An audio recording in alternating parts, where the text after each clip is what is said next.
हम इधर मलेरिया के बारे में बहुत सुन रहे हैं, वो क्या होता है और उसका इलाज क्या है? सारे दर्शकों को नमस्कार, आपको भी धन्यवाद। मलेरिया एक प्रकार का बुखार होता है जो ठंडा दे करके और बुखार आता है। हर दिन एक निश्चित समय पर ही ठंडा देता है, हर दिन एक निश्चित समय पर ही बुखार आता है। हाथ पैर ठंडा हो जाता है रोगी का, बुखार आ जाता है, कपकपी हो जाता है, कमज़ोर हो जाता है रोगी और अंततः उसका बुरा स्थिति भी संभव।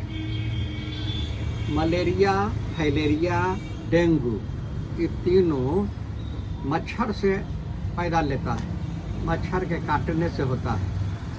ऐसे फाइलेरिया किसी को वंशानुगत भी हो सकता है, लेकिन मलेरिया, फाइलेरिया, डेंगू ये तीनों मच्छर के काटने से होता है। खास करके वर्षा ऋतु में पानी जहीं तहीं जमा हो जाता है, जल जमाव हो जाता है और वो पानी यदि स्थिर रह गया कुछ दिन तो उस पर देखिएगा कि मच्छर सब पानी के सतह पर बैठा हुआ है, अब उसी पर उसका प्रजनन होता है।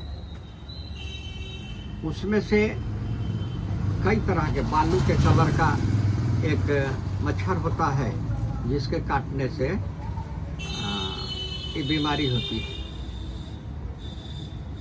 तो मलेरिया यदि हो जाए किसी को तो उसको पारिजात की पत्ती, 2 पारिजात की पत्ती, 1 गोल मिर्च या तो पीस करके सुबह पिला देना चाहिए खाली पेट, सुबह और शाम 7 दिन तक, या उसका काढ़ा बना करके भी पिला सकते हैं। जिस समय ठंडा दे रहा हो, ठंडा देने का जो समय हो उससे 1 घंटा पहले गुड़हल का पत्ती कूच करके चटनी के तरह ई नख सब में, हाथ पैर के तलवा तरहत्थी नख सब में, उंगली में लगा देना चाहिए। तो वो आने से रोकता है, मलेरिया को आने से रोकता है।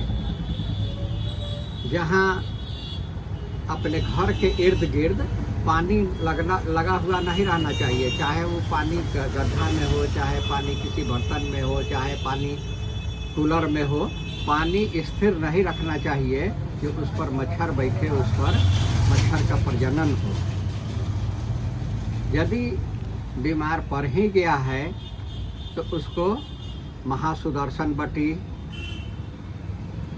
मृत्युंजय बटी, त्रिशून बटी, लक्ष्मी विलास रस नारदीय आवश्यकता के अनुसार चलाना चाहिए। और ये जो बताए पारिजात को बोलचाल के भाषा में हरसिंहार भी कहते हैं। सब लोगों के भाषा में बता देते हैं कि सब लोग पहचान लेगा। तो हरसिंहार की 2 पत्ती 1 गोल मरीच के साथ पीस के पिलाना है या काढ़ा बना करके पिलाना है 1 सप्ताह तक। इससे ठीक हो जाएगा, लेकिन बचाव में पानी नहीं रहना चाहिए, मच्छर का प्रकोप नहीं होना चाहिए। उससे डेंगू हो सकता है, फाइलेरिया हो सकता है, मलेरिया हो सकता है और ये तीनों खास करके इसी मौसम में होता है। तो इसलिए सबसे बचना चाहिए और साफ़ सुथरा रखना चाहिए, घर द्वार को साफ़ सुथरा रखना चाहिए, ब्लीचिंग पाउडर छिड़कना चाहिए। जहाँ गंदगी हो, पानी हो, घर में फिनाइल से पोछा लगवा देना चाहिए, कपड़ा लत्ता साफ रखना चाहिए, ठंडा रात में स्नान नहीं करना चाहिए, अमरूद केला रात में नहीं खाना चाहिए, खीरा भी रात में नहीं खाना चाहिए। इस सब से बचना चाहिए तो मलेरिया से बचा जा सकता है। और कुछ पूछना हो तो पूछिए। नहीं सर, थैंक यू। सारे दर्शकों को नमस्कार।